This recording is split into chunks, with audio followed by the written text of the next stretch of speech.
Welcome back sa aking YouTube channel. Para sa mga first time lang po manood, please click mo na yan, Jervis TV, Manila. Anyway guys, wala nang bayad o libre lang, tulong mo na lang din sa kapwa mo. Alright, thank you very much po. So topic natin ngayon for today's reflection, nasa Salmo pa rin tayo.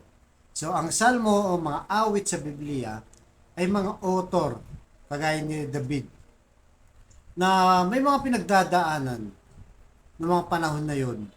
Pero sa kabila ng maraming mga tao na kapaligid sa kanila, na kinukutya sila, na walang hiya sila, patuloy pa rin silang nananampalataya at talagang lumalaban sila sa mga taong walang kinikilalang Diyos.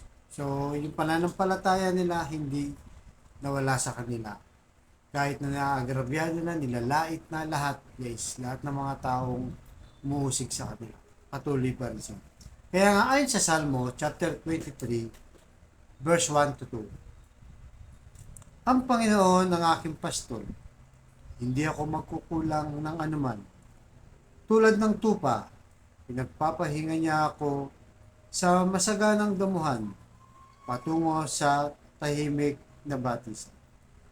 Ako'y kanyang inaakay. Guys, napakaganda, di ba? Napaka-simpleng mensahe pero tagos ang mensahe. Ang sabi dito, ang Panginoon ang aking pastol. Di ba? Bakit pastol siya? Kasi sa panahon natin ngayon, guys, ang tupa, di ba?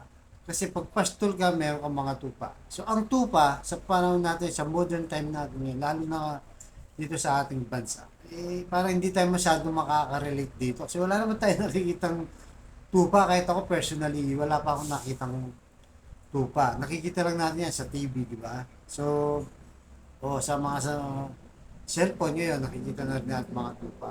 So, ano nga ba ang katangian ng tupa? Bakit ang mga tao ay inahambing lagi ng Diyos? Sa Biblia, di ba, lagi na sinasabi ng mga tupa kung saan. So, ang tupa kasi, guys, ang mga tupa ay unang-una, wala silang protection sa kanilang balat. Di ba? Kahit imagination mo lang, ayan, nasa picture. Yung mga tupa na yan, ano lang din sila, vulnerable.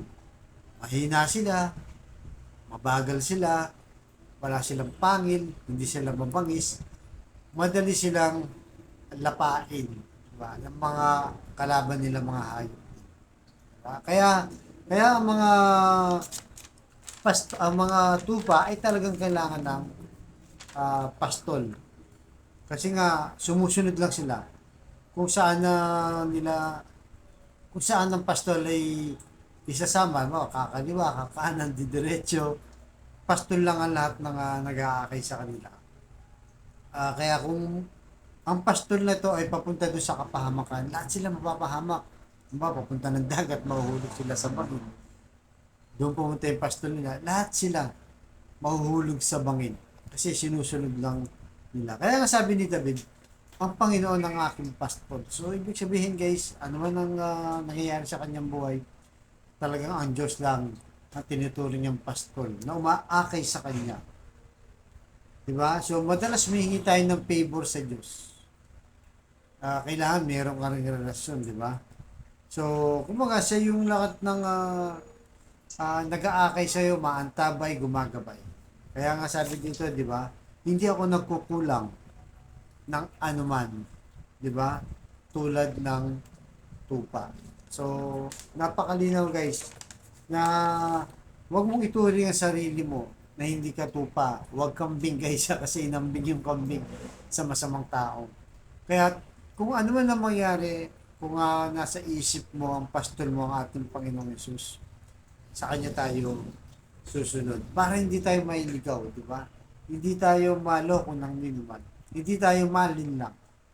Kahit na maraming pagsubok sa buhay ngayon, ituring mo ang sarili mo bilang isang tupa na may pumapastol sa iyo. Huwag mo itong sarili mo na kaya mong lahat. Kasi ganoon ang nangyayari, di ba? Porket mayaman ka na, makapangyarihan ka na, may influensya ka ng tao, lahat na lang ng gusto mo ginagawa mo kasi alam mo na susundin ka ng tao, sikat ka. Parang ganoon, di ba? So, lalo na dito sa ating bansa, pagka mga celebrity, mga sikat na tao, mayaman, talaga sinusunod yan guys. Sinusunod kasi nga, bawat kumpas niyan, may kakakibat na pera o ng ano pa mga influence. So, wag po tayo sumunod sa mga ganun.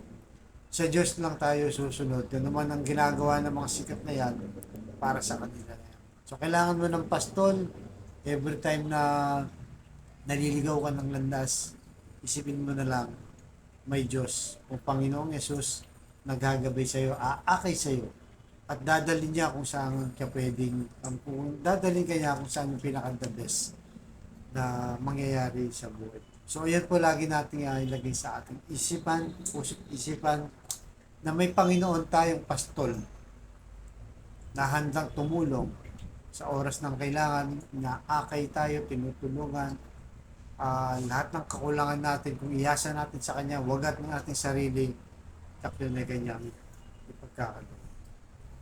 So tayo po'y manalangin muli. Lord, maraming salamat po sa araw nito. Patawarin niyo po kami sa aming kahingahan at kasalanan. Tulungan niyo po kami, Lord, sa paalalang ito na kayo po ang aming pastol. Ano man mangyari sa aming buhay, ikaw po ang magiging pastol namin. Para hindi kami maligaw, Lord, malinlang, maloko, lalong-lalo na ni Satanas. Tulungan niyo po kami, Lord, sa iyo lang, sumunod. Bawat pastol mo, Lord, susundin mo namin. At sa kapatid namin nanonood sa aking vlog, may matinding karamdaman, financial, at relasyon. Sabayan mo ako sa napakasimpleng dasal na kung ikay maniwala, at ikay magtiwala, at lalong-lalo kung ikay manampalataya, tsak yun ay pagkakaloob sa iyo ng ating Panginoong Jesus. Lord, i-bless niyo po ang kapatid namin na may matinding karamdaman. Stage 4 cancer na, Lord. Bedridden na, Lord. At marami pang uring mga mabigat na karamdaman bumabalot sa kanyang katawan. Ipuhin niyo po, Lord, ng inyong mapagpagaling na kamay. Haplusin niyo po. Yakapin niyo po. Tanggalin niyo po kung ano mga karamdaman bumabalot sa kanyang katawan para sa kanyang pamilya. Ganoon din po sa mga relasyong nagkawatak-watak, nagkasira. Dahil sa hindi pagkakaunawaan, ibalik niyo po ang magandang relasyon. Pag bigkisin niyo po muli ang kanilang pamilya. Ganoon din, Lord, sa financial na kailangan namin lahat, Lord. Lalong-lalo na, Lord, yung mga kapatid namin walang-wala, Lord. Ultimo pambili ng ulam, ng bigas, pambaon sa mga bata, pambili ng gamot, pambayad sa bahay, kuryente, tubig, at kung ano-ano pa mga gastos, Lord. I-bless niyo po, Lord, ang aming hanap buhay para sa aming pamilya. So, lahat ng ito hinilig namin sa matamis na pangalan natin, Panginoong Jesus. Amen.